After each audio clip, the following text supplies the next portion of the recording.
Welcome back to Magic Hour Podcast. I'm your host, Taylor Paige. And this is Claire. Hello, everyone. Thank you so much for joining us. We've missed you over the break. I mean, full disclosure, Claire and I took like 2 weeks off because by the time this is coming out, we have to give Ashley, our editor, enough time to edit. But you know what? I didn't need as long of a break this year. I'm super excited to be back. Yes, that's such a good sign, too. I feel like this has been so fueling. I feel like the first season, it was such an undertaking. And then the second season, we just really settled into our flow. And so, yeah, it wasn't like a big break was needed. So we're so happy to be back. So happy. And if you're just finding Magic Hour at the start of season 3, welcome. We are Taylor and Claire, and we have been friends for a really long time. And Claire is my wise, tapped in, supportive friend who has helped my career so much. And so she's here to help support the pod and help the messages reach more people. I am a professional, angelic, intuitive, evidential medium, an astrologer, and teacher, and all of the things. And the mission statement of this podcast is to help you find more magic in the world. And it really is our heart led mission to create a safe, ethical, evidence based, grounded podcast in the spiritual world that people can plug into free from shame, dogma, superstition, and any of those icky things that spirituality can get twisted into that takes us away from the love of spirit. Wow, that was so well put, Taylor. Thank you. Just riffing. No surprise. But yeah, I just love that. It's just been such an honor to be a part of this. And I've discovered so much more magic in my life and opened up to my own power and sense of self and sense of wonder. And so we really hope that everyone listening feels that same way and finds their self and their magic even more deeply alongside us. Absolutely. And if you're new to the podcast as well, our community name is the Hummingbirds. We do a section of the podcast at the end called Sitting with Spirit. And in that section, the very first animal guide that I got on episode 101, Welcome to Magic Hour, was a hummingbird. So it felt very apt to name the community the Hummingbirds. A group of hummingbirds is called a charm or a shimmer, which is extra magical. And the nature of hummingbirds is like going from beautiful flower to beautiful flower. And that felt very symbolic for what we do week to week with all the magical guests. So that's basically the lore of the show. You're caught up. It took under 3 minutes. Yes, very concise. Yes. And so before Claire and I hit record, we're recording this right after the holidays. We both were talking about triggers within family, and it wasn't really our plan to go into it this episode, but we were like, you know what? I feel like this is the time of year where that family stuff comes to the surface. And at time of recording and when this comes out, it will be Capricorn season, which is like discipline, tradition, family, father, lineage, all of those things. And I was telling Claire, and then she'll tell what she's gone through. But over the holidays, some triggers with family came up. And if you recall, this is actually reminding me in the season 2 finale, I talk about our Chiron placement, which is our inner wound, as an example where we can be leaders. And I actually wanted to say, going back and listening to that again, I said this, like, I'm not talking specifically to people with trauma. I want to actually revise that. So if you listen to the season 2 finale, this is for you. I didn't mean it to come off that way. Nobody said anything, but just me going back and listening, I was like, that's not exactly how I meant it.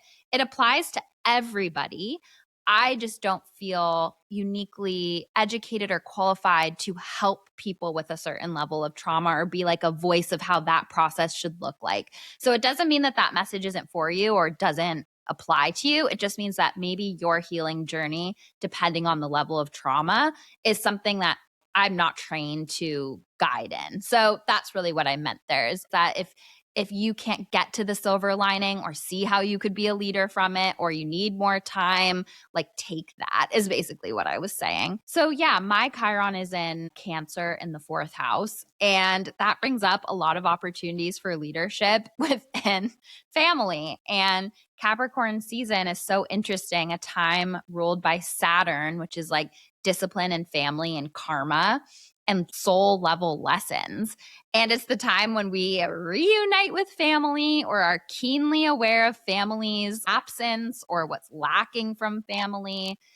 And this time was really interesting. I went away with Ari's side of the family for the holidays, but there was also some other stuff with my side of the family. And for the sake of discretion, because it's not all my story to tell, I won't give specifics, but I'm just going to talk about the energetic patterns.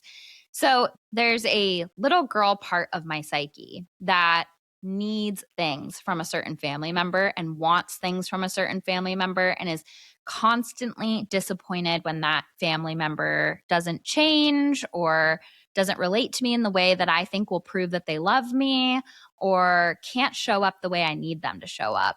And in the past, that's really exacerbated my grief. I lost my mom in 2021, and it's just been a wild ride of after my mom passed, like relearning who I am and how my family relates to one another. And it's just been, for lack of a better word, a shit show.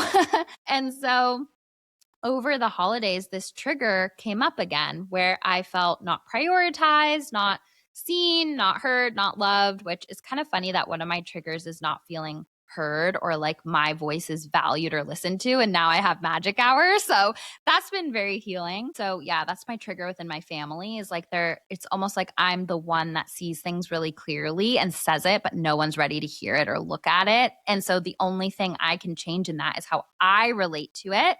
And so when that same trigger came up, I realized this is taking me on a wild ride. It's zapping the joy of the holiday. I have so much to be grateful for that's right here, but I'm only focusing on like the need that I have that isn't getting met. And this person is never going to change. They can only show up how they can show up.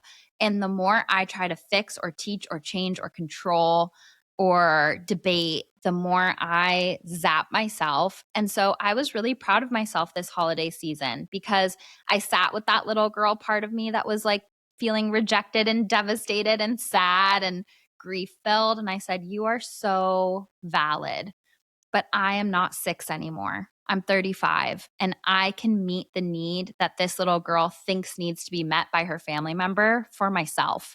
And I can see that that family member is also just like a flawed inner child and has their own things. And it was so powerful to me to, in the middle of a trigger, when I was like crying at dinner in front of everyone, except I don't think anyone could see. I was like hiding in my espresso martini. When that happened, I was like, you know what? I can choose. This is actually going back, Claire, to what we said in the season 2 finale, an opportunity for me to make a different choice and relate to this in a different way. And I took that opportunity and I acknowledged the pain, but then I also said, how can I meet this need in myself? How can I be lighter on this person and in this situation? How can I move forward in a more powerful way? And that made me really, really proud. And it felt really good for that to happen in like the last week of 2025, like wrap it up with in a neat bow. Yes. Oh, that's such a powerful story. And I think when we're in it doesn't necessarily, in that moment of change, it doesn't necessarily feel maybe as powerful as it is, but you chose to relate in a different way. And not even necessarily with that person, but you chose to relate to yourself in a different way when you got triggered. And I feel like that is really the shift that we can do and that's in our power to do, with family, with anyone. Because I think, you said so many things that I also relate to. And I think I mentioned it throughout season 2, but definitely in the finale, just I've been on this big healing journey. And lately, I've been really trying to look at triggers as opportunities of like, okay, I'm being triggered. And how can that be an opportunity for greater healing of wounds inside of myself that I'm not aware of or that I'm still allowing to like kind of suck me under or make it mean something about me? Because, most of the things that really trigger us are historic and come from a wound that we've experienced or a relationship that we've experienced for a long time or when we were younger. And obviously, family is very much that, like we all grew up, we didn't have the tools to really understand the nuance of someone else's behavior and what that behavior means. And I've spent a lifetime making other people's behavior mean something about me. And I loved what you said about prove that they love me with their actions and show up for me in the way that I need. And I think that those are two things that I'm really looking at and was really prevalent in my experience with my family this time. And I was able to kind of like take a step back and look at, because I think I feel, and I know many people feel this way, that I love in a certain way. So in my mind, that is the proof of my love. And I'm very affectionate and effusive, and I think pretty self aware. So I understand how my actions generally affect the other person in the room. But not everybody has that same attunement or skill set. And they're not really thinking about how their actions are maybe affecting you. And so, because they don't show up for me in the way that I would like for them to show up, I make it mean they don't love me. I make it mean they think this about me, that about me.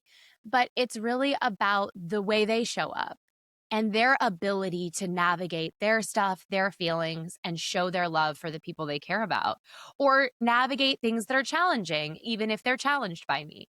And so I think that was so huge this last time, like showing up with my family and not needing them to prove their love for me in the way that I would feel good about. And just, it wasn't that I wasn't still triggered, but it really shifted things where I just was like, I don't need them to show up in the way that really fulfills me. And they're not gonna. And so when they didn't, it didn't activate me in the way of like trying to get them to. I think I've spent a lot of time doing that, of like, if I can just say this or that, tell this story, or engage in this way, then they'll meet me where I want to be met. But I think the acceptance of being like, they're not going to meet me the way I want to be met. It doesn't mean they don't love me. It's just what it is. And allowing it to be that without it needing to be the other way, it didn't take necessarily the pain away. And I think what you said was so beautiful about holding space for that pain, because that's real. And we shouldn't tell ourselves to not feel the way that we feel. But I think shifting that expectation, I don't know, it really changed things for me. And I think I had, in some ways, one of the best experiences that I've had in a while, because I shifted and it felt huge. Yeah, there's so much I want to say because that is so layered and great. And you said a lot that I want to respond to. But what you just said is really important when you're like, yeah, I relate to validating that sadness because it's real, but I shifted. So I had the best experience yet. You know, my Aunt Carol, who I talk about all the time on the pod, I have to quote her opening season 3. She's a guest on episode 103. She was kind of had like a difficult holiday season as well. And I was talking to her and we were chatting about it. And she's like, yeah, you know, I am in a sad place, but don't expect to see me here long. I don't choose to be here long. And so I thought that was really beautiful because at a certain point, we feel the sadness, we understand it, we think about it, we reflect on it, we see how we're maybe in relationship to it. But then after a certain point, we co create with it. And that little inner villain voice is like, remember that sad thing? Remember how this didn't show up? And it's sort of similar to what we do when we see scary movies. We replay the fear and we think we create it for ourselves everywhere. And I think our brain does the same thing with our triggers and our sadness. It like replays it. And that's the part that when we co create with it, we stay in that place of sadness. And so I really loved what my aunt said when she was like, don't expect to see me here long. I'm here right now, but I won't choose to be here much longer. And I really, really thought that that was a beautiful perspective. I also wanted to say that it can be lonely being the one on the healing path in the family. It can be lonely being the cycle breaker. It can be lonely being the ancestral healer. And it reminds me, I think I've told this story before on the pod of how I've had a reoccurring dream my entire life that my house was haunted, but I could only see the ghosts. And that wasn't literal about mediumship. And no matter how many times I told my family members about the ghosts, they didn't believe me that they were there. That wasn't just about mediumship, even though that's a layer to the dream. It's about me seeing the legacies, the patterns, the wounds, the trauma that haunts my lineage, that's literally in the family home, that no one else can see or will see or is even open to the possibility of seeing. And that can be a lonely place to be the one that sees the ghost. We're like emotional mediums in our family. We see the energy so clearly, we see the patterns so clearly. And what's really interesting for me, like my trigger is I don't necessarily need evidence of love from my family. My biggest trigger is validation of the way I see the world. And like for me, I always come to them with a deep need. Like my inner child has this deep need of like, see from my point of view. Give me validation about my own wisdom. And that's my deepest wound because I came from a lineage of people who were so clear and certain about what was right, what was wrong, what you need to do, what you don't. And now I'm really realizing that everything that inner child part of us needs our family members to give us is our homework assignment for 2026 to meet for ourselves. And I need to validate my own wisdom. I need to validate my own point of view. Like it feels so dysregulating on a nervous system level to be like, am I right? Am I wrong? Like I need everyone to agree with me. And it's so interesting how, and this will come up more as the season progresses, I plan on talking about some hot topic issues this year. I plan on saying things on the pod when it comes to my work as a medium that a lot of people aren't going to agree with. And it's really interesting how that like unique message burning in me to share triggers that inner child wound of like, agree with me, validate me. And so I think when we can validate in ourselves and also meet the needs that our inner child is expecting our family to meet, like that is when we truly unlock nervous system regulation because we know we'll be okay no matter what and our needs will be met. And when you unlock nervous system regulation, your entire relationship to life, food, magic, the world, other people, like everything changes. Yes. Oh, I love this so much. This is my mission. I mean, it's been my mission for a while, but you put it so clearly. And I feel like it's no accident that we're doing this episode right now and talking about all this stuff because it's just so helpful to sort through it after having, the experience of being home. But yeah, I feel like mine is being accepted and celebrated for exactly who I am. Well, I love you for exactly who you are and Oh, celebrate you, thank Claire. you do. And I've built such an amazing, it's funny, I feel like I really outsourced it in a great way and found an amazing community of people who do make me feel that way. And I feel like the last little piece of it is really anchoring into that for myself, not letting, I mean, this is such a lame way to say it, but not letting the haters change that for me. Because it's like you can have a million people saying we believe in your voice and your truth. But if you don't fully know it, then that one person who's like, I don't know if that's really true, can shake your belief in the truth of what you're saying. And I think that's why, like what you said, that shift is so powerful when we can validate that stuff for our inner child, for ourself, because we no longer need to then make choices or build relationships based on getting that need met. And I think a lot of us do that. We might choose a partner based on needing that, getting that need met versus just choosing a partner that we truly connect with. Or we might show up in our family relationships in a way that isn't super healthy. Like I think in the past, I have overgiven to create the thing I'm seeking to get from them. And if I have that so fully, I think like I did this last trip, I didn't need them to give it to me. And when they didn't, it didn't necessarily trigger the part of me that wasn't sure. I felt I was able to take a beat, feel into that pain and connect again to myself, being like, "No, you're wonderful and amazing." And regardless of how they are, that's the truth.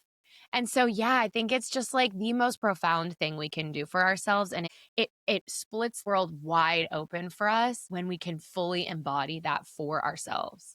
That's so powerful and so true. And I think anything that takes us out of the present moment is tied to dysregulation in some way.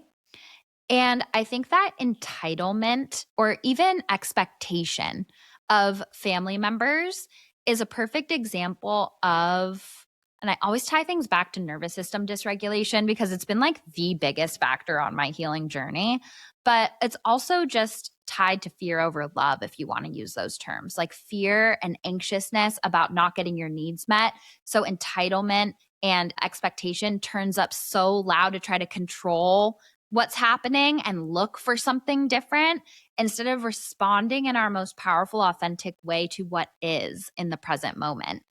And I think that it's really interesting how expectations with family ties to a deeper level of nervous system regulation work within ourselves. And just notice, like, sometimes there's also judgment that comes up. Like, anything that takes us out of the present moment can end up being a dead end frequency because we're not in the present moment working through what's actually in our power to change or fix or move forward with. We're judging things. We are holding on to things. We think things should look a certain way. We're making things mean things about ourselves, and we're out of the present. And it's like so cliche because every spiritual master throughout time really says like the now is all we have and how important the now is. And as I progress on my own journey, I really have to agree because everything that takes us out of the present moment is a sign that we do not feel safe in some way. So we have to try to control, predict, or attach. It's so true. And I mean, talking about magic, it's like the tools to create the magic are here right now, not in the past, not in the future. And I think we can kind of skip over that, thinking that some other scenario or other, if we can just get to this or that, then we can feel regulated. And I think the shift that I think a lot of people feel that then if you even get to that place, you get the relationship or you get the promotion, but you realize that the dysregulation is a deeper layer.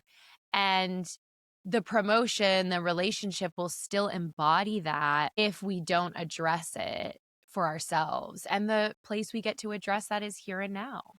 Yeah. I think like the biggest breakthrough in nervous system regulation for me has been showing my inner child that I'll meet their needs every moment. I don't need to look for it outside of myself. I think that is like the root of all nervous system regulation work, in my opinion.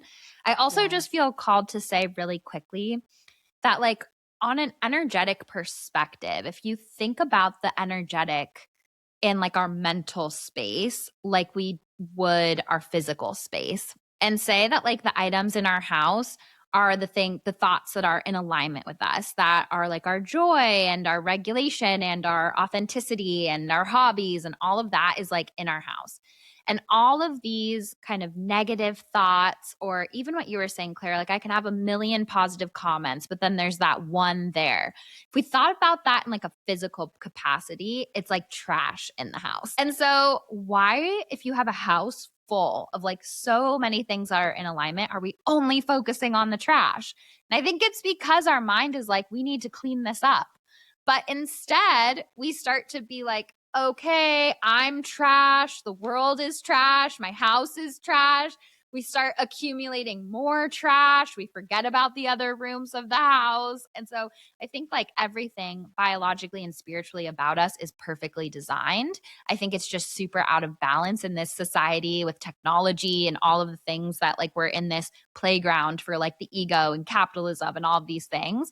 But I really think that, that inner villain voice, as I say, is like a drill sergeant for the soul. It's like, drop down and give me 20. This is your biggest trigger. This is your biggest insecurity. This is your biggest need not being met. I'm going to put it in your face until you grow spiritually and get a six pack spiritually, until you do enough push ups to be able to not feel it anymore. And so I just want to say, sometimes with the energetic, it seems so like ethereal and out there and liminal and numinous and just hard to like pinpoint. But if you sometimes put these same energetic patterns of like what we're focusing on in physical terms, it makes it so much more clear. Like, no, I wouldn't choose that if it was trash versus something that I loved in my house. Yeah, I think that is so helpful because it is very ethereal. Sometimes I even feel that as it's coming up, it's like hard to pin down exactly what's going on in my brain. And then in moments of deep trigger, I get lost in it and I can feel that I lose my anchor point and that the story becomes so big. You know, the trash pile becomes so big that it is all there is in a way. And then later, when I'm able to pull myself out of it, it can be kind of weird to look back at it and be like, whoa, I was like so lost in that. But yeah, I love thinking of the inner villain as the drill sergeant. And I feel like that goes so hand in hand with looking at triggers as opportunities. Like, if we look at it as like, oh, here it goes, I'm being mistreated again, we can get really lost in the sadness versus being like, oh, my purpose in this life is to be my most authentic, vibrant self. And this belief keeps me from doing that. Like, my belief that like who I intrinsically am isn't what's wanted keeps me small and has kept me small in the past. So great. Another opportunity for me to look at that and heal that and make a new choice. Spend time with the part of myself that believes that and convince her otherwise. Show her how deeply I actually don't believe that, you know?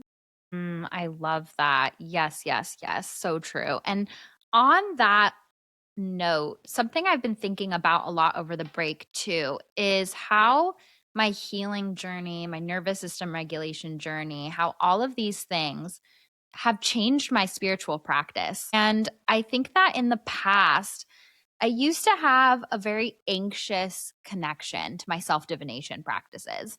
And I used to be like, the new year is really bringing this up. For a decade, I would always pull a tarot card for like my birthday, like a personal theme, and then the new year, like the energy of the year coming up. And I would be so into it and connected to it. And it really served me in a deep way. And it was a beautiful practice. And now this year, I'm like, I don't really feel the need to do that. And it's been bringing up some interesting feelings in me, like one, superstition, where I'm like, no, if I don't do that, it's like telling my angels that I don't care and I'm not devoted. And I'm like, is that really the truth? And it's so interesting how we've all internalized this like judgmental idea of divine energy and projected onto everything. And then I also notice like I just feel more at peace and grounded and present. And I think sometimes the way we connect to our divining practices can be from a place of needing to know and control. And it's more of those dead end frequencies that can take us out of the present moment. And sometimes we want the fantasy or the story that the divining tool will give us instead of facing the actual truth of the present moment. And so I'm not saying that like card pulls and yearly card pulls aren't aligned or beautiful tools. I'll still do it. Just saying I'm relating to them in a really different way this year that I've is a surprising result of my nervous system regulation journey. That's so cool. And honestly, I'm not surprised to hear that, because I think there's like a proving energy we all tend to feel. And I feel like for you on this journey, I mean, how can it not? Because you're in the world of something that is, I guess, difficult to prove. And, the skeptics, of which I know many, and I also then have to confront as being a part of this podcast. Like, it's so interesting when I tell people that I'm a part of this, the different reactions that you get. And then the feeling I will get of like a need to prove the validity of you and how I'll be like, but she's really the real deal. And here's why, or whatever, whatever.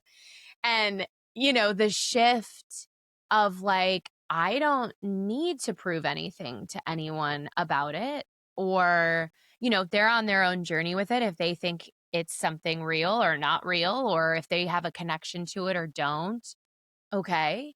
I think that is such a huge shift. And I've seen that happen for you in such profound ways where you are so anchored into your connection that needing the proof of this or that, or even needing the tool of a card, because ultimately, like, the cards are a tool to help us understand the knowing of our connection, I think, and the knowing of the moment we're navigating. And it's like, so often you pull a card and it resonates with you because you know it to be true. And so the more in tune with those things we are, I think the less we need to get that outside, but proof of like, well, see, the card said I should trust myself so I can trust myself, versus it's like, I know that's what I need to do and I don't need proof. I think you just hit on something that clicked a puzzle piece for me where the yearly card pull is about predicting the future. And I'm relating to that in a different way because I do love pulling cards and being like, what do you want me to know today? And, I love my divining tools. I love my connection. But I think when I was a little more frantic, dysregulated, attached to outcomes, my yearly card pulls were like this make it or break it moment. I was like, am I going to get a good card or a scary card or what's going to happen? And I'm just, yeah, relating to that differently. And I think what you said about needing to prove yourself is so true too. And it's so interesting how, like, I literally wanted to be a comedy writer, as you guys know, but then now I'm on this path. And it's like, with my deepest childhood wound not feeling seen or heard or my wisdom not being validated, I'm like on this path that like 90% of the population like doesn't believe in. So I think it's like perfectly designed, but I believe in it and I know my wisdom and I trust myself. So that's a perfect example of how giving ourselves what our inner child needed unlocks our magic. And so I think that for 2026, it's really powerful to really look like a mission statement for season 3 is like, how are we relating to our spiritual practices? Are we relating to them from a grounded, regulated place of present moment trust? Or are we relating to them in a frantic, anxious, controlling way that feels very superstitious and dogmatic and projecting other wounded spiritual consciousness onto a place that's truly all love? And so, before your daily card pulls, before your meditations, before your rituals, really get deep into the process of tuning into your heart and asking yourself, am I doing this because I genuinely want to? Or am I doing this because I feel like I should, or I'm scared of what will happen if I won't, or I feel judged by the divine, or XYZ reason? And it actually happened with my Yule ritual because I was doing the like 13 nights of Yule, and you like burn the pieces of paper. And there was a moment where I'm like, the first few nights felt so joyful and I was so excited. And then there was a night that I was like tired and I was on my period. And I was like, I don't want to go downstairs to the fireplace and burn the piece of paper. And then my thoughts came in and were like, but you have to, or else the spell will be broken, or else it could mess it up, or else this or that. And I was like, interesting. Fear and the inner villain voice and superstition are trying to take me out of my joy and magic. And instead, the next day, I just burned 2 pieces of paper instead of the one that I was too tired. And that to me felt more magical, aligned, and powerful than starting a spell with the intention based off of superstition and control. Yeah. And like an oh, if I don't do it exactly like this, there'll be consequences. I feel like really where our angels are coming from, where our highest self is coming from, is the expansion and full realization of our soul's, authenticity, purpose, for us to be our most authentic, vibrant self. And the challenges that we face are tools, the magic that we use are tools to embody and express that. The call of our heart, that I often use that term, the thing that we feel so driven towards, is there for us to then express our most authentic self. So I think in the past, I've felt punished when bad things have happened, or like, oh, I'm not healed. So I keep getting these same painful experiences, or I don't believe people will show up for me. So I keep calling in people who won't show up for me, almost like a punishment, you know? And I think it's such a powerful shift. Like, our angels aren't trying to punish us, our angels love us and support us and are able to guide us in sometimes unexpected ways. But I think when we can embrace that, then in our spiritual practice, like, no amount of rules are why it helps us. Our like intention and connection to it is why it helps us. And so if today the practice doesn't feel right, that's your truth. And tomorrow showing up for it in the way that feels right will give you the best connection and results, I think. Taking off the hat of, oh no, if I don't do it right, everything will fall apart. Absolutely. And I think that idea of punishment is so deeply ingrained on like every level within humanity's DNA. Like we have so ingrained negative things that happen equal punishment from a higher power that I don't think we even realize how much superstition and fear and dogma really pollutes our psyche. And that is the fastest way to disconnect yourself from intuition is superstition, dogma, and fear. And I think that that point of like, I'm not doing it right, so I'm attracting the wrong person, or I did something wrong, so this is my punishment, is so black and white and like human. Like the way we project human consciousness onto like the chaos of the universe because we want to feel in control is so interesting to me. And it's so true. It's like, it's not that you're attracting it to you, it's that the unhealed part of yourself is allowing it to exist in your field. Whereas the same person that interacted with that job, person, situation just would not entertain it for a second longer. It's just really, really interesting the way that we really feel the need to be in control by projecting if then thinking onto everything. You know, something Rachel, our therapist, brought up too about control is that it's a way to avoid the difficult feelings that we're experiencing. So all the ways that we try and control the moment is a way, if I could just make it be like this, then I won't have to feel this, versus, you know, allowing the feeling that we're having and then allowing what comes up to guide us next. It's like control is a way that we run away from the moment and avoid the moment. And that's been a huge shift for me of like really noticing when I'm trying to control and then taking a step back and be like, okay, so what am I trying to avoid about what's happening now? And accepting and moving with that and allowing that to reveal itself to me versus avoiding it, you know? Yeah, I think that every single protector and dead end frequency is literally trying to protect us from feeling like feeling shame, feeling pain, feeling rejection.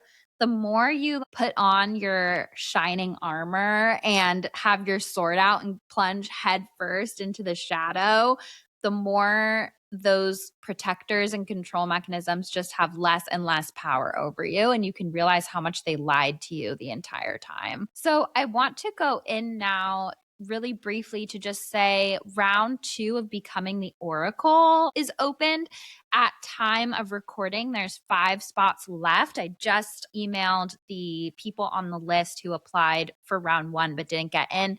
3 have already claimed their spots within like 2 hours. So I'm really excited about that. I will be running Becoming the Oracle more than once this year. So if you're interested, it's my signature mentorship method where we go deep into the development of intuition and building your language with your angels and your guides, advanced techniques, self divination. If you want to do this professionally, there's a lot of tools for business creation and things like that. So it's just a really powerful container. And it's so sweet. One of my mentees, Kim, actually sent in a little voice note that she wanted to share about her experience in the container on the podcast. So let's play that now. Hello, hello, Hummingbird community. I wanted to leave a little voice note about the Becoming the Oracle class, which is truly a life changing experience. Honestly, Taylor is such an incredible, wise, and generous teacher. The content is absolutely incredible, and you go to depths that you didn't even really know you had within yourself, and it's just so incredible. She's so encouraging, and the actual container of the classes and learning is absolutely wonderful, especially because of the encouragement of playful curiosity. Playful curiosity truly is everything. And it just lets you follow the little bird song one step at a time as you are connecting to your angels and your guides and everything else. So if you feel pulled or called by some unseen knowing, honestly follow it. It's likely connecting you and reconnecting you back to a deeper part of yourself. And honestly, if anything, the class, what it did most for me was help reconnect me to the true wonder of the spirit world. So if you take it, I hope you enjoy it and find it as magical as I did. And I know everyone else did as well. So have a beautiful day. So, yes, if you are interested in becoming the Oracle, and thank you so much to Kim for that testimonial. I just couldn't love my mentees from round one more. And I'm so excited for rounds two, three, four, five, six, seven, however many I do in the future. It's just been so beautiful and so powerful and so rewarding and enriching to see them grow. So you can apply at angelsandamethyst.com. There's a Becoming the Oracle tab, and there's an application at the bottom. The prerequisites for the course are the Your Own Angelic Intuitive Workshop and the Healing the Witch Wound Workshop. Even if you have no prior experience, but you've taken those prerequisites, that's enough. And code 333 gives $33 off the prerequisites, which can also be found at angelsamethyst.com. Okay, so I know this is an interesting kind of hybrid episode. It's a bit of a listener question episode. It's also just our intro to season 3 episode. So let's transition into some listener questions. And the first one is actually a poem that a hummingbird sent in that I really want to read because it is so beautiful. So this is a poem by Sarah Wolfe, and I think it's on Ivy Literary, Sarah Wolfe. And it's called When a Medium Falls in Love with Another Medium. Did you really think you could date a normal girl, baby? Dancing in the clubs doesn't cut it for folks like you and me. Not when we can groove in dimensions that the rest can't see. Don't need their drugs to find transcendental ecstasy. We just study trance at Arthur Finley.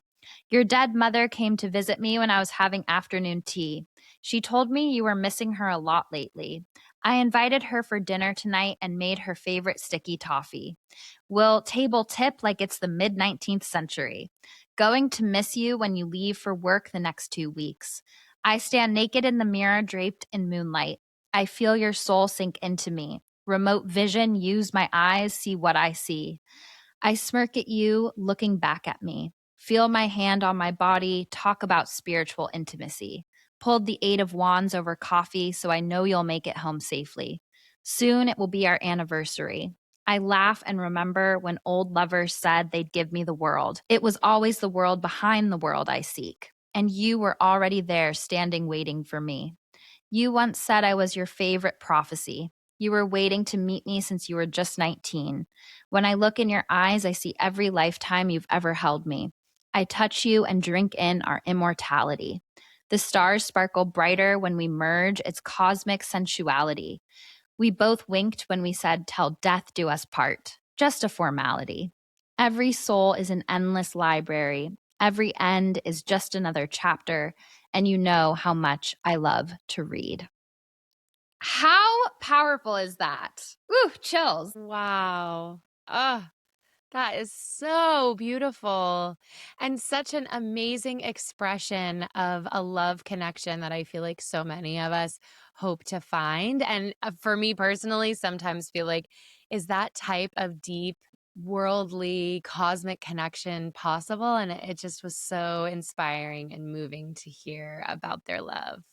I know when two mediums fall in love, like inviting your passed over mom for tea and reading your soul like a book in a library and studying at Arthur Finley and just all of it. It was so, so good. I just feel like our community is so talented. So thank you for sending that in, Sarah.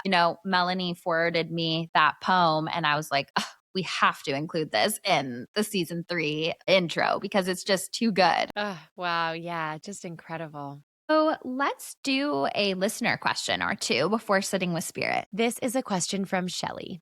Hello, Taylor and Claire. I wanted to ask about the common theme in astrology updates that is, things that are asking to be let go of.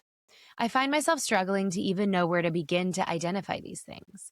Are there any journal prompts or maybe strategies that I can use when trying to access this information from within? While I'm working on building a more trusting relationship with my intuitive inner listening skills, I often have a hard time not letting my mind search or create answers.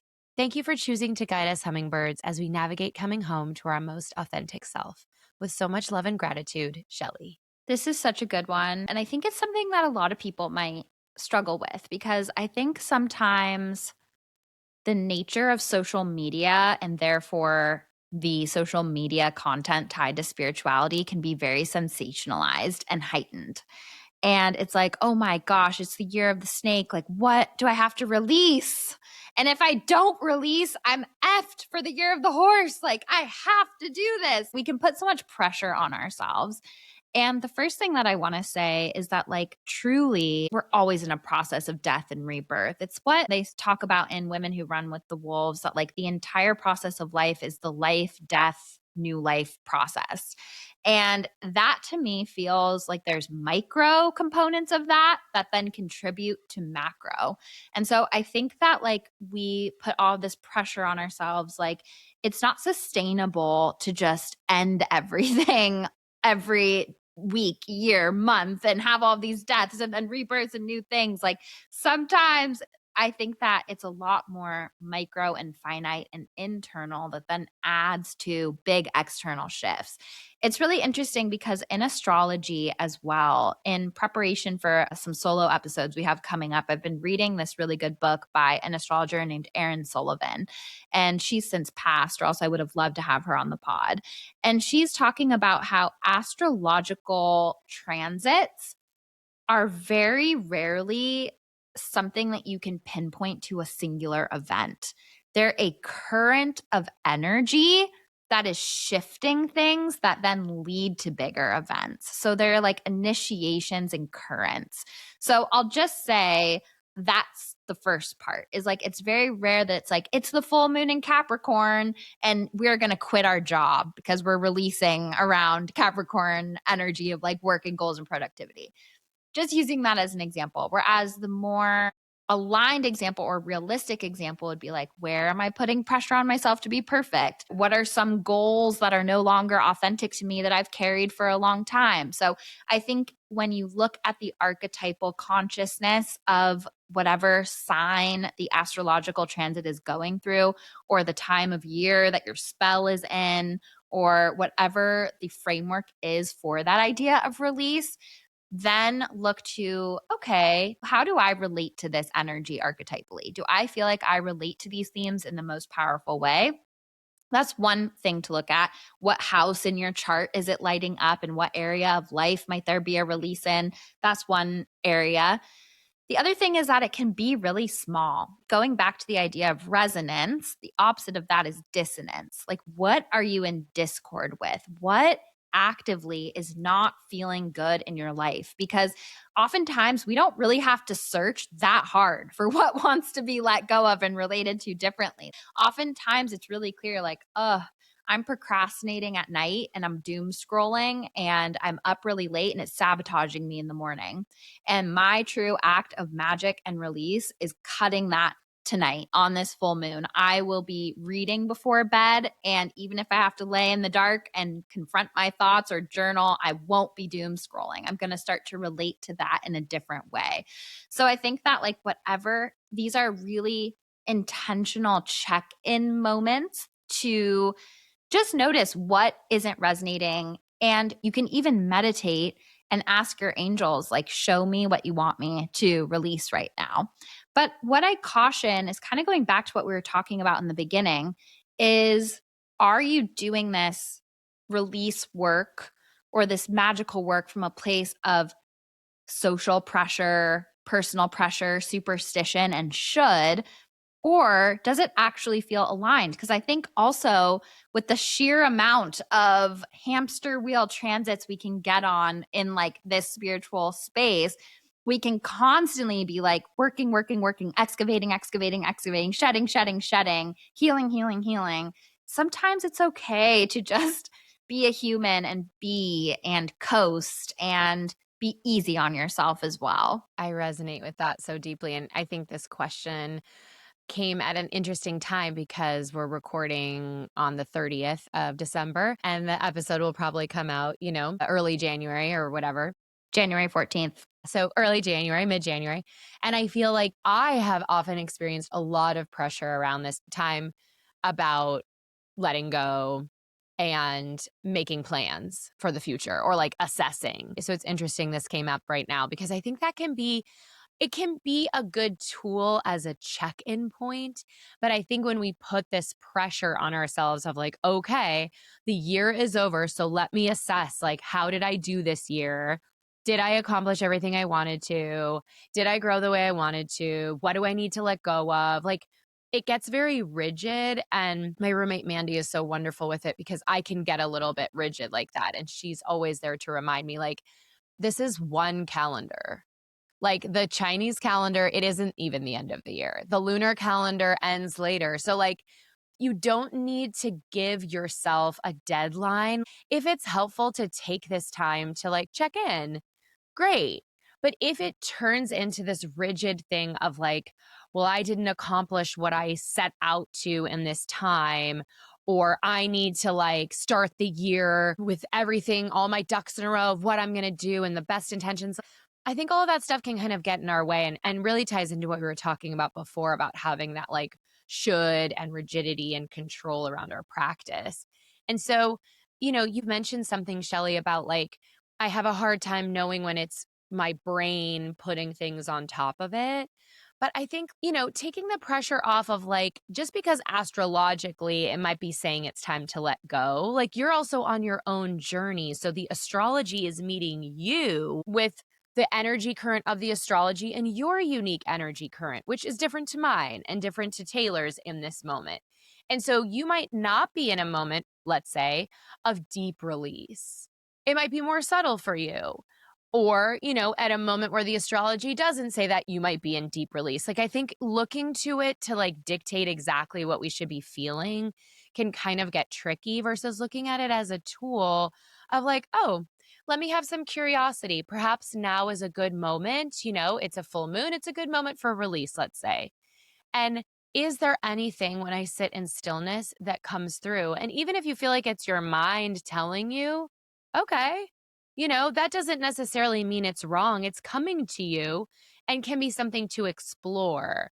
I think when we look at it in a playful curiosity way versus like, okay, I must release right now, that's when we can kind of get all twisted around. Absolutely. And I think that these check in points for new beginnings or shedding are really good mirrors into what our inner dialogue is like.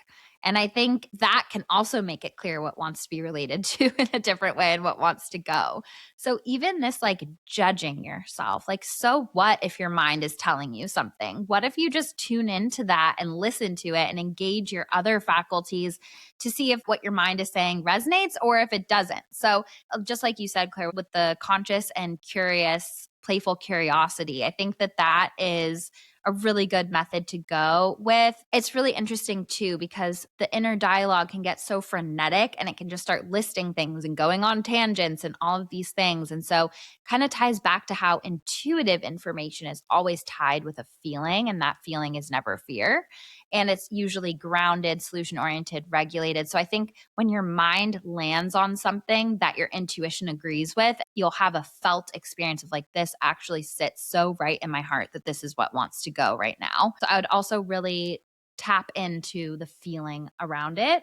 I also wanted to say, ask your inner child, because as you know, I really am a advocate of talking to our inner child as much as we talk to our spirit guides. And I think that our inner child can surprise us and is an internal spirit guide that's really here to lead us back to our most authentic self. And so getting in touch with them and even just seeing, like, so funny that Claire and I have the same therapist, Rachel. She was a guest of episode 211. Check her out. But even just like checking in with your body, like I'm such a fan of clairsentience and psychic feeling, and we're going to do a whole solo episode on it this season. So send in any psychic feeling questions that you guys have. But the best intuitive information is the information that surprises you. And I think that that's why, like, the head can list all of these things that feel linear or tied to control or obligation, or if we do this, then this is the outcome. And that's why we want it in the first place. But when we get really quiet and we feel, where is the tension in my body? Is my jaw tight? Am I furrowing my brow? Do I have pressure on my heart? Has my digestion, my gut been off? Are my hips tight? Am I clenching? Like, where is that tension in your physical body? And you get curious about that in the same way you would following a mental rabbit hole. And you just breathe into that and you ask your inner child what they want you to know about it. And you let emotion come up.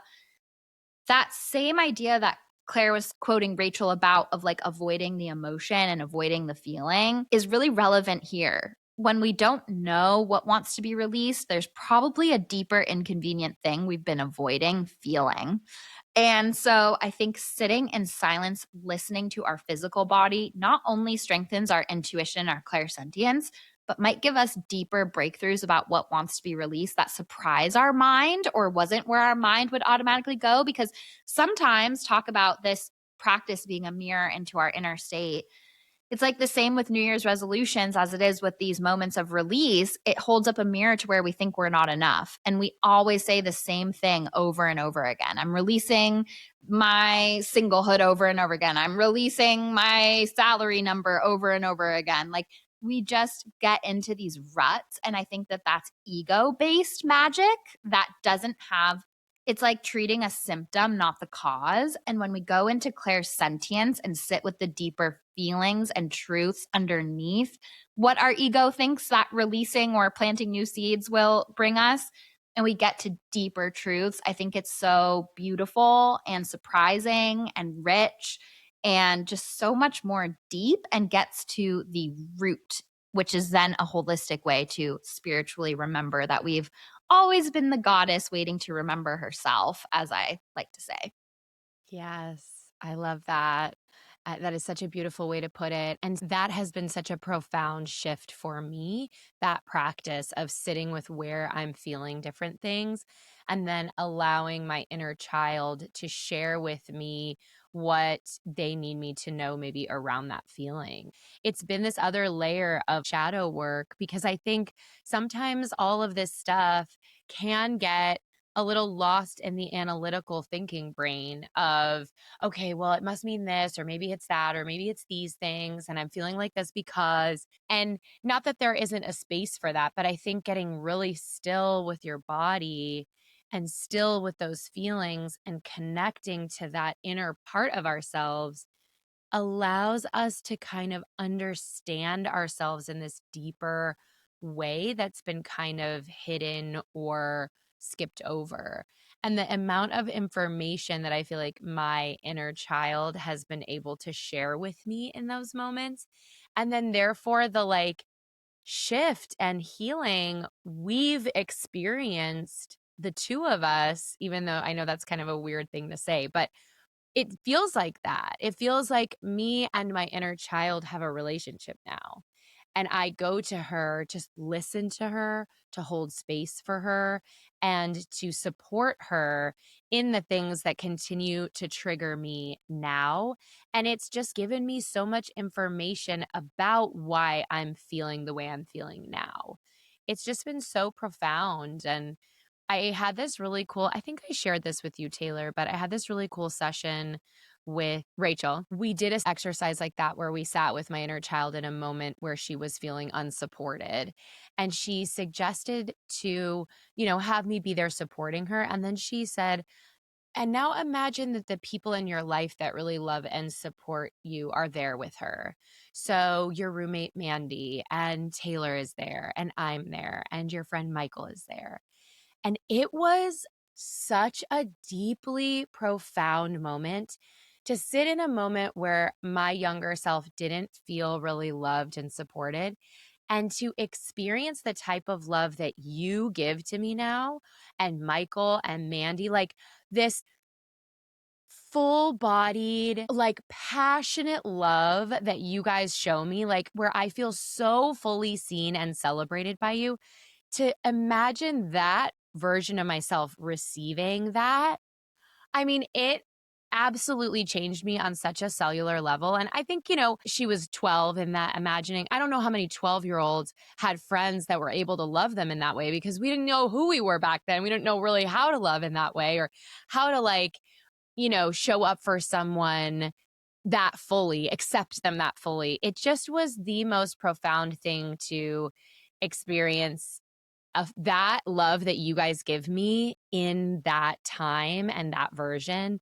So I know that was kind of a tangent, but it was just such a powerful thing. I wanted to share it in case it would be helpful for anyone doing that somatic healing, because it's like things like that where you really tap into your feeling body and your inner self and regulate and show yourself love in a way that maybe you haven't received it back then or in that way. And so I just think that type of work has like shifted me in every way.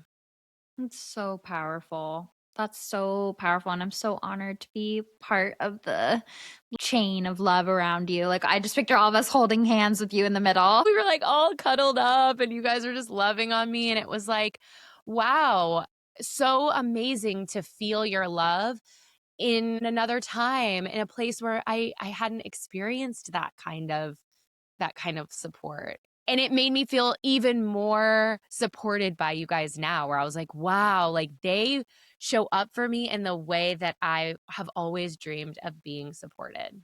Oh, that's so special, Claire. I love that. That's so powerful. And I want to try that. And I encourage everyone to try that. And it's just really interesting. Right now, I'm listening to this book on tape called The Science of Fear in preparation of my Healing the Spirit Wound workshop. And I'm going to do a solo of episode, which stay tuned. And I'm just trying to understand how the brain works with processing fear. And it's so interesting as a now intuitive development teacher and mentor to see the way that imagination and fear block our intuition and masquerade as intuition. And how it connects to your story is that like our brains are just so primal. And so when we're growing up, like we have no evidence of feeling that love and support and things like that. And so our brain like literally holds on to that and replays it for the rest of our life. And our brains are wired to need proof of things. And so, us giving our inner child that and recreating it for us is just a really powerful exercise. But yeah, I'm really interested in diving deeper onto how our brain processes fear and like the amygdala and how it works, because it's like the biggest shift that I think is needed for our consciousness as a collective to relate to spirituality, intuition, and all of those things in a more powerful way. And so we have to understand how the brain works with fear. But anyway, that just reminded me of that book, because we really do have these primal caveman brains. And giving them new proof and visualization and all of these tools, I think are so powerful for rewiring them. Yeah, I mean, visualization. I've used visualization as a tool as an actor. Where trying to create a character, and I would sit in a visualization of something that happened to them in the past. And I experienced how powerful it was. Like, in a weird way, it became a memory. Like, not fully. And I knew it wasn't my memory. But because I had literally sat in the present moment thinking about that experience, it was a memory of doing that work. And so it became a part of me. And so I think choosing to connect with, like, that is a memory now that I have of that visualization of sitting with you guys in that love and support. And when I need to revisit it, I can imagine that same place where we were. I can imagine your hands around me. I can imagine our laughter. It does shift things on a deep level. And what a powerful, and we've talked about this in so many ways. Like, I believe that time isn't exactly what we perceive it to be. So I do actually believe that I can shift my experience as a child giving love to myself now through time. And so in that moment where I felt so alone and unsupported, I can send love and energy to her, and that will change her in the past in that moment, so to speak. Yeah.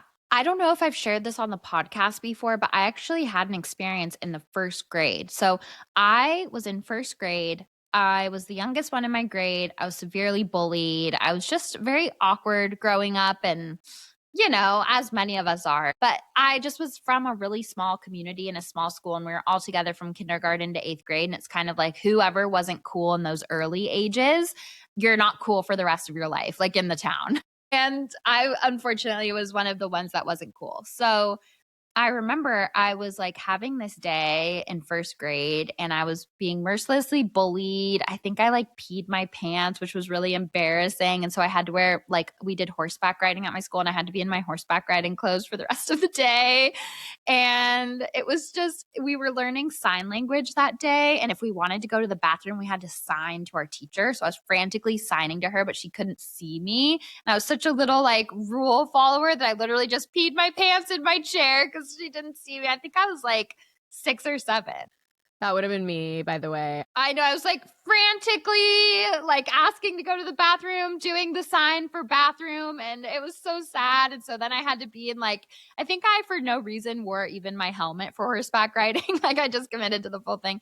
And I was just like sadly like walking around on break. And I saw this vision of a powerful woman. And I felt so supported by her and loved by her. And I was like, who was that magical apparition? Like, I just saw all this power and felt this love from her. And I literally remember that in first grade. So, fast forward to me at like 26 or 27. And I was doing this guided meditation, and I didn't know part of it was going back to your inner child and sending them love and strength. And I did that. And I saw my inner child in her riding boots on that day and sent her love and strength. And I realized after the meditation, first grade me just saw me now, grown up and in my power and doing this work on myself. And like it was me all along that I saw that day. So I think that ties so into exactly what you just said. Yes, I mean, that's exactly it. I can't say that I had like an exact experience like that. I mean, that's such a deeply profound example of it. But like knowing that that happened for you, like what a powerful choice then to sit with that version of ourself that didn't get, like we were talking about earlier in the episode, like so many of us didn't get the love from our family in the way that we took to mean support and love. Even if they were supporting and loving us, like it didn't feel the way we needed it to. And now being able to tune into ourselves and really show up, like, I was teased as well. And so I think it was even this morning I did a visualization of being with myself after being teased. And one of the things I got teased about was my voice and singing. And in that visualization, I was like, let's sing. And we sang together at the top of our lungs and we were really loud, which is another thing I was teased about, and it's like, wow, to be able to show up for ourselves in those moments and to trust that like that is transcending time, like powerful, powerful. And imagine the way that our like 60 and 70-year-old self is supporting us here and now. Like it's not just our inner child. I always say this, that the work we're doing now is being cheered on by our future version of self that's thanking us for doing it. And I think that that is so powerful and it's continuous. And then, also our inner child is like grateful to us and cheering us on. So it's like such a beautiful symbiotic circle. It's so true. I often, when I'm really deep in my pain, that's how the visualization will go. It'll be my inner child telling me how proud she is of me and for continuing to follow her dreams, because they were her dreams and I'm still going for them. And like, it's just such a beautiful thing. Like, I think we outsource our support because as a child, you must outsource support. Like, you're literally so vulnerable. But what an incredible shift to now not need to outsource it in that way and to be that rock and that pillar of unconditional love and support. You get to give that to yourself throughout time. Like, so powerful and such a shift no matter what you're going through, because you get to be that for you. So even if someone in your life who loves you can't show up for you in the way that you need, you can. And that has changed everything for me. I think that what we're describing, and we'll get into this a lot in a later solo episode that I'm really excited for, that I won't say too much about. But I think that what I'll tease and what I'll say is I think we're describing a rite of passage. I think that we are describing a rite of passage from adolescence into, like, I don't know what a better word for middle age is, but just like adulthood in a certain way. And I think that, like, in the psyche of our adolescent self, we're waiting on everything and everyone else to come save us and meet our needs. And in our true rite of passage into like wisdom and maturity and kind of like out of the maiden into the mother phase, whether you're birthing a child or not, whether you're just mothering your inner child, like that shift is that rite of passage, learning to have boundaries, learning to meet your own needs, learning to unconditionally love and meet yourself where you need. Like, I think that it's such a profound transition and it can be so slippery and perilous and complicated. And it can be like a cocktail party of many different layers. But that being said, I really do think that so many people listening to this will feel the same way because our primary demographic is like late 20s into late 40s, like that 20-year passage. It doesn't mean we have older and younger listeners, but like that's the majority of our demographic. And I think we're all doing this transitionary rite of passage work. And I think that's why Magic Hour is such a powerful tool. Yeah. And we've talked about this as well, but like, what a powerful tool for humanity that so many of us, like that this community alone, even is doing this work.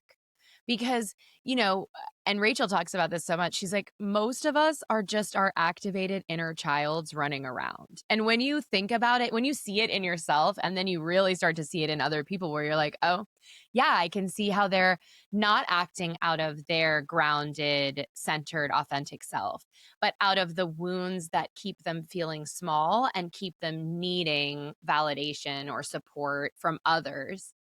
And what an incredible shift we are making, which has unbelievable ripple effects for humanity as a whole to reclaim our power and sense of self and open into our authenticity. Like, I truly think, I know sometimes it can feel so overwhelming, the problems of the world, but I really think that shifting ourself in that way, the massive ripple effect that has outwards is the change that will have the deepest impact on our world as a whole. Here, here. I agree. I think that we're starving for it. We've been so disconnected from it and we're starving for it. So, just so grateful for Magic Hour and to be back. And being on break is so hard for me. I'm like, do you know how many pages of notes I have of like things I want to talk about and all of the things? So, just so happy to be back. So grateful for all of you and all the support of the pod. And season 3 is going to be juicy, you guys. It's going to be a lot more solo episodes this season. And I think they're going to be super juicy. So I cannot freaking wait. And with that being said, let's transition to sitting with spirit.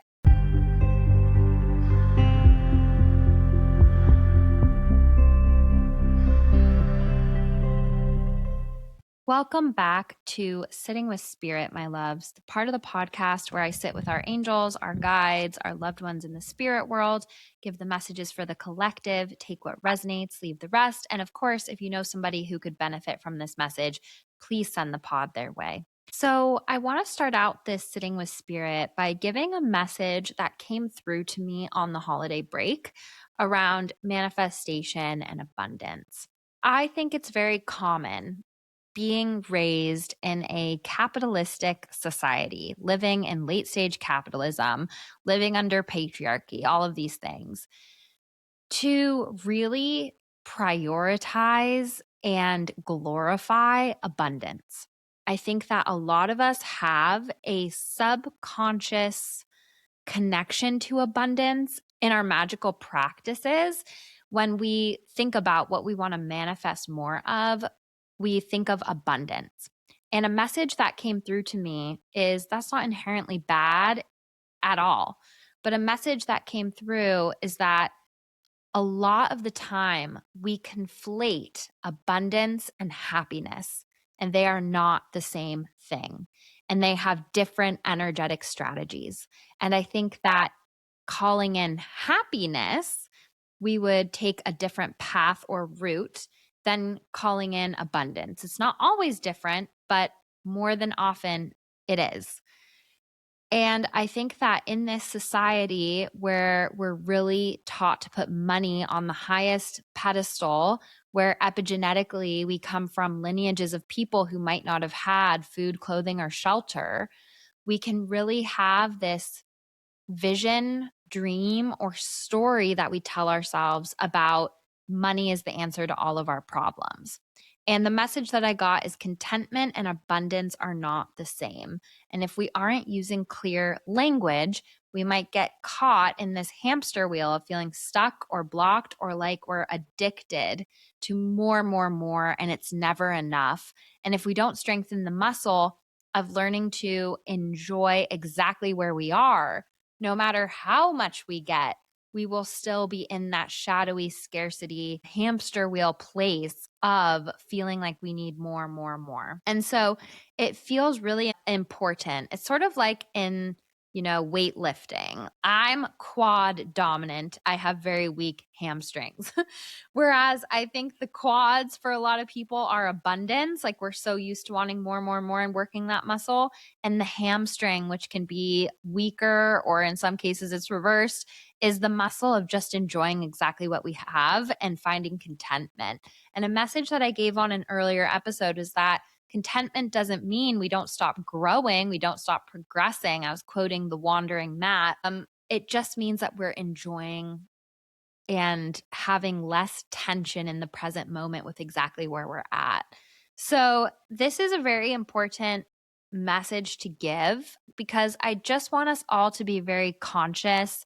And going back to episode 244 with Lorelei Bayette, are we being congruent? Are we saying abundance when we really mean peace, health, safety, contentment, joy, fun, etc., etc.? Because I think abundance can be a catch-all word that we don't realize the true desire underneath it at times.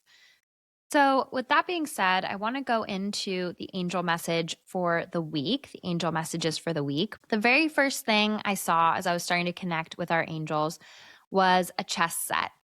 And as I was seeing that, I got this feeling of it being an important strategic moment for us, a moment to look at the bigger picture, a moment to look at the cards that were dealt, a moment to see where the pieces are potentially able to move. And the message that I got is move what you can. Not every piece is able to move every turn in chess. Sometimes it's just impossible to move one piece without moving the other pieces first. And then we get so stuck on the pieces that we want to move and what we want to change and the timing we want it to happen in that we just get stuck and stagnant and blocked instead of moving what piece has the opportunity to move this turn. And so that's where the energy feels like it's going to me right now, no matter when you're listening to this, the week it comes out or whenever the episode finds you. There is a message here about moving the piece that you're able to move, and that will create momentum and openings for other pieces. And I saw this image of like the beginning of the game when all the pieces are right on top of each other and there's not a lot of room to move on the board. That's okay, because the more the pieces move, the more it will open up for the other pieces. So be strategic, be honest with yourself about where the momentum is going and how you can co-create with that momentum in an intentional way. And as I was getting that feeling, I heard you have important soul work to do. So I feel like this is a very important moment for a lot of people on their chessboard of life.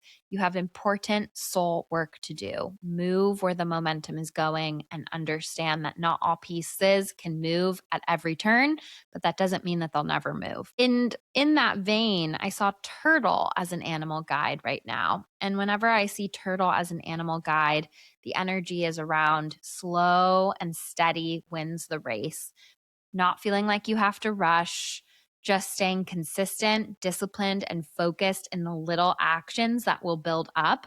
Sometimes around turtle, there's messages around trusting the timing, not feeling like you have to race, knowing that it's not a sprint, not getting frustrated if things feel a little slow, just trusting the timing and making measured, slow, consistent steps.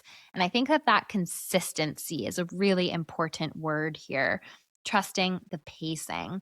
And it just feels like the energy of this moment that our angels are really highlighting is focus and consistency. And they gave me this feeling of like having blinders on, knowing what our goal is, knowing what we're working towards, tuning out outside noise and distraction, and just not overcompensating, not burning out, not doing more than we have the capacity to, but just focused, small, slow, steady steps forward. When I pulled a card for the week, I also pulled the Seven of Pentacles. So this was very in alignment with what our angels were already telling us as I was tuning in. But the Seven of Pentacles is the card of goals, potential, and success. And so this really is a moment for focus, discipline, and as the Pentacle suit is really tied to like practical, physical, tangible work, career, money, body love, all of these things in the material realm, and moving it forward through discipline, work, and consistency. And as I pulled this card, I got the feeling of shadows and self-sabotage coming up. And I feel like for a lot of us, we are on this growth edge of newness and again, like planting these seeds and slowly harvesting them and growing.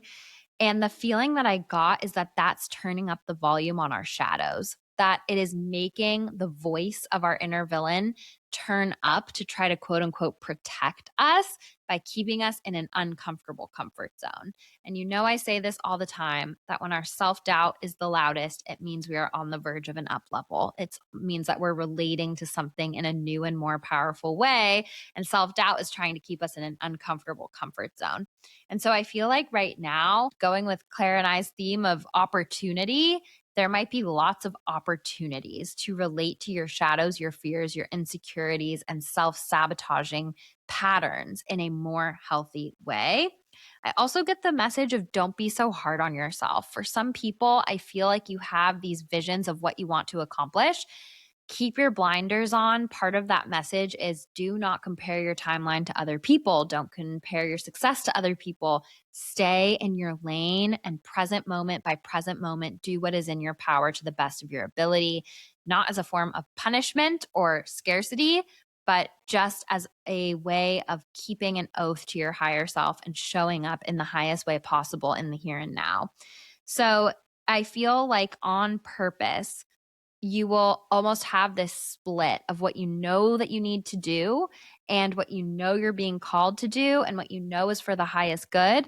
And then distractions, insecurity, scarcity, self-sabotage, and shadow is going to try to keep you exactly where you are because If you say yes to what you're calling in, it means everything's going to change. And on a deep, deep level, we resist that to protect ourselves. So, those are the angel messages right now. It feels like a really beautiful, important chessboard moment for the perfect balance between trust and strategy. Strategizing and trusting the timing of how the pieces on the board will move, because we also can't control what the other side, what the other player will be doing with their chess pieces. We can only control our turn, our movement, and what pieces actually can move on that turn. So, going into the mediumship now, if you're new to the podcast, I do mediumship connections every week. You might have a lot of postcards from your past loved one. Sometimes it is your past loved one and you can take everything. So, take what resonates, leave the rest. But the people that come through in spirit are giving the messages for the hummingbird community that most want to be heard. So sometimes it's a personal connection, and sometimes it's a spirit guide, and sometimes it's just a person in spirit that wants to say something to the community. So I had a woman and a young boy coming together in the spirit world, and my primary contact was with the woman. It's very interesting because I felt the boy very briefly. He felt to be around 5 to me, and I was seeing snakes and owls and animals and felt like he would have really enjoyed animals. And then I was connecting with the woman. She felt to be in her early 30s. She was a mom. I feel like her name started with an M. Her personality was a bit more quiet and reserved, very strong, but just a little bit more to herself and self sufficient. And I feel like she would have passed with her son because they came together, and that's the feeling that I got.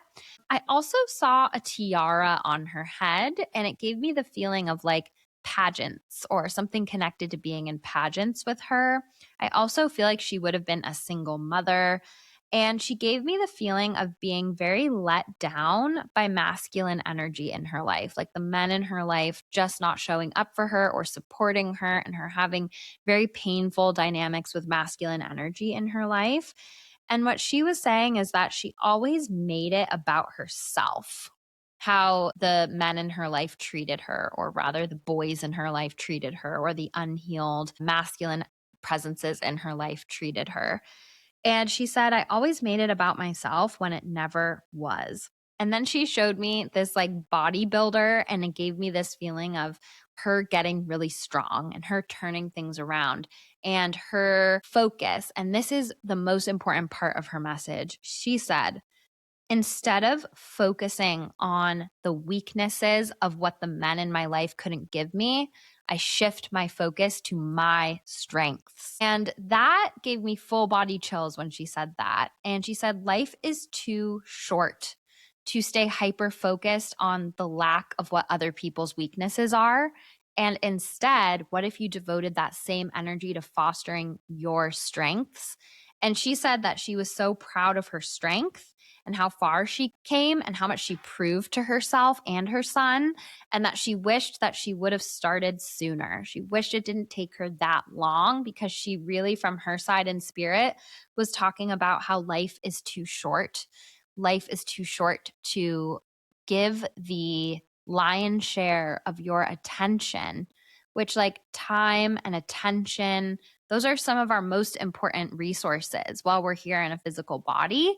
And instead of dwelling and ruminating and convincing and begging for other people to heal their weaknesses, what if we put that same energetic focus and attention into becoming the strongest, most powerful version of ourselves and fostering our own gifts and talents and interests and strengths?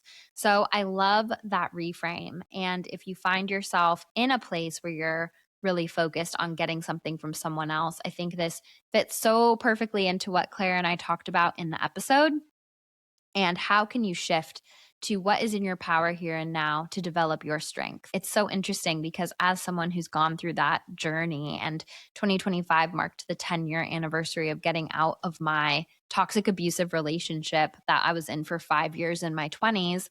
And it really does feel like a new chapter for me. And I have focused on all of my strengths. I have focused on my development. I have focused on my growth.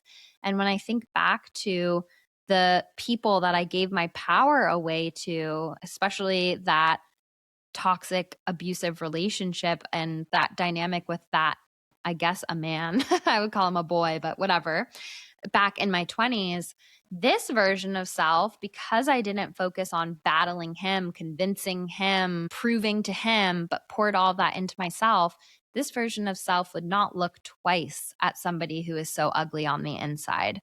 So I think that that is just so powerful. And these shifts take time. It wasn't a year for me. It wasn't 2 years. I'm 10 years later, and maybe it didn't take the full 10 years to get this far, but it's been a consistent process. I've been detangling threads that tie back to that relationship and family dynamics and co-creating with patterns of giving my power away to masculine energy myself within this last decade. And it is true that the biggest gift I've given myself and the most healing medicine is pouring into my strengths. So thank you to this beautiful person in the spirit world for sharing that. I really hope that it lands in your heart today. I'm so excited that Magic Hour podcast is back, and we will see you next week.